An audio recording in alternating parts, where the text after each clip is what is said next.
Luz y sal. Juan 14:21. El que tiene mis mandamientos y los guarda, ese es el que me ama, y el que me ama será amado por mi Padre, y yo le amaré y me manifestaré a él. Versículo 22. Le dijo Judas, no el Iscariote: Señor, ¿cómo es que te manifestarás a nosotros y no al mundo? 23. Respondió Jesús y le dijo: El que me ama, mi palabra guardará, y mi Padre le amará, y vendremos a él y haremos morada en él. El que no me ama, 24, el que no me ama, no guarda mis palabras, y la palabra que habéis oído no es mía, sino del Padre que me envió.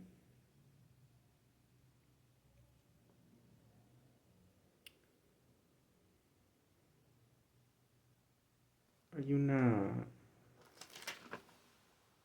palabra que se repite, ¿no? Amor, amar. Y otra que se repite: Padre, Padre y Padre.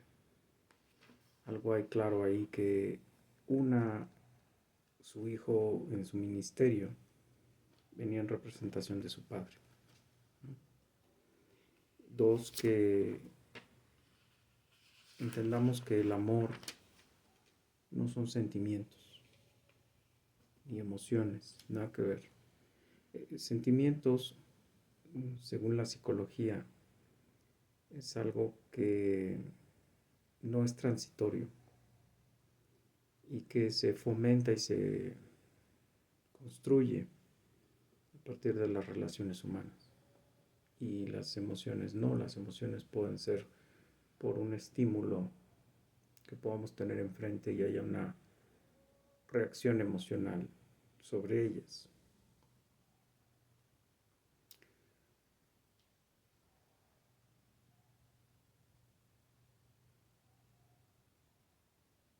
Corintios 13:4. El amor es sufrido, es benigno.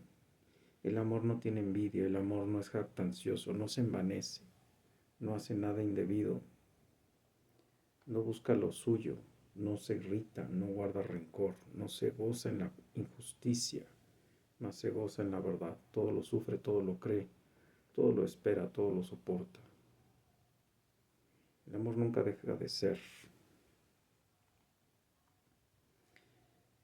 Dos cosas que tendríamos que tener en cuenta aquí. O sea, para que tú puedas vivir ese ágape, porque ese es el amor ágape, para que tú puedas caer en todas esas categorías y decir sí, quiere decir que no va a ser algo placentero siempre, no va a ser algo agradable siempre, no va a ser algo entretenido siempre, no va a ser algo entusiasmante siempre, no va a ser algo que te va a traer gratificación siempre. Pero por encima de todo está el amor a Dios y el temor a Dios y el temblor a Dios. Y yo quisiera volver a enfatizar en esa idea porque amar a Dios implica temor y temblor. ¿Por qué? Porque temor significa temor a romper una relación que tenemos o que está establecida por una relación de, ¿cómo decirlo?, de pacto que Dios deja en su cruz a través de su Hijo Jesucristo, que ya lo hemos o lo entendemos los cristianos o lo hemos visto los cristianos, que a través de la muerte de Jesús queda sellada la injusticia de quienes fuimos a la cruz, pedimos perdón por nuestros pecados y nos convertimos de pecadores a personas que tratan de ser virtuosas y vivir el Evangelio. Y por el otro lado, que la vida justa de Jesús nos fue imputada a nosotros y nosotros le imputamos nuestros pecados y por lo tanto podemos entrar como limpios y justos frente a Dios Padre. Y que hay una relación ya entre Dios con nosotros, ya no como los enemigos, sino como el Hijo y el Padre. Y esa relación nos posibilita a tener acceso a la gloria con el Hijo, porque el Hijo es lo que le pide en Juan 14, precisamente estoy en Juan 14, cuando Jesús le dice, te pido por favor, Padre, que los lleves conmigo, que los lleves a la gloria que yo tuve, que yo tengo ahora que voy otra vez contigo. Quiero que ellos la compartan. Y entonces te des cuenta que ya somos hijos de Dios. Y bueno, eso implica que entonces queremos cumplir los mandamientos de Dios. Y eso implica que vamos a estar en contra de la cultura, vamos a estar en contra de las posiciones antagónicas con Dios, aunque no lo entiendan ellos. Y bueno, a veces no lo entendemos nosotros porque veo que muchos torcen la mano y dicen que sí. Nosotros no podemos estar en un lugar o en un espacio o en un proyecto que apoye, por ejemplo, la ideología de género. Tampoco podemos estar en un proyecto o en un espacio o en una contribución, así sea para aliviar el hambre, de gente que cree en los musulmanes, o que cree en el Islam, o que cree en Alá, o que cree en Mahoma. No podemos estar en un ministerio en donde se crea que eh, un, un, un ángel le dejó una nueva visión a un tipo, ¿no? Y entonces ahora hay que ser mormón. No podemos estar, aunque la causa sea legítima, porque entonces estamos diciéndole a esa gente que estamos de acuerdo con ellos y hacemos concesiones con ellos. Y entonces, ¿dónde está que la ley de Dios y que amamos sus mandamientos y que le creemos solo a Él? No podemos hacer concesiones con el mundo. Seguramente los fariseos tendrían algún evento de alimentación de pobres y de asistencia social y demás, ¿no? Porque así lo dice la ley y porque con eso ellos expiaban sus culpas, pero eso no significa que nosotros tengamos que hacerlo. Entonces, amar a Dios no significa necesariamente estar siendo eh, eh, que el resultado y que la trayectoria sea siempre de alegría y de felicidad y de risa pero sí podemos sentirnos satisfechos que finalmente la, la situación ni siquiera es nuestra, es porque mora el Espíritu Santo en nosotros y Él es el que nos convence de que lo que estamos haciendo es bueno para el Padre. Igual que no habrán entendido en Roma por qué no se podían hincar ante el César y por qué no podían decirle al César deidad o Dios. Y por qué hoy nosotros no podemos aceptar que se diga que el Papa es el vicario de Cristo, por ejemplo. Entonces, recupero la idea. Quien ama a Dios, dice el que no, perdón, el que me ama, es el que dice que ama a Jesús.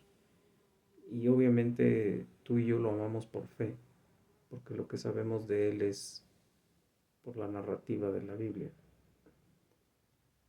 Nosotros otra vez amamos lo que Él hizo en la cruz por nosotros, porque nosotros aceptamos que finalmente nosotros cumplimos las condiciones de ser pecadores, que no tenemos remedio, que no tenemos nada bueno y que por nada nos va a negociar Dios nuestra salvación, ni nuestra vida eterna, ni nuestro lugar después del otro mundo, porque entendemos que no se acaba la vida cuando la carne se muere, que queda el espíritu y el espíritu va a algún lugar.